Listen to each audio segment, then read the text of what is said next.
చిన్నప్పటి నుంచే చాలా అమ్మ సపోర్ట్ చేస్తున్నావు. అది ఇంట్లో అయినా, నాకు చెల్లి కూడా ఉంది. అమ్మ చిన్నప్పటి నుంచే మన ఇద్దరిని చాలా సపోర్ట్ చేసి ఇప్పుడు నాకు ఏదైనా కొత్తగా నాకు if I want to learn something new అంటే కూడా అమ్మ will be there on top, like నేర్చుకుంటాం, మనం వెళ్దాం. సో అమ్మ లైక్ ఐ థింక్ ఇప్పుడు okay. So I think you are the like strongest beautiful women I no.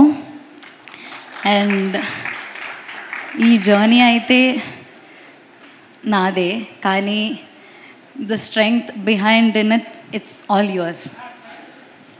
Thank you so much అమ్మ. I love you so much.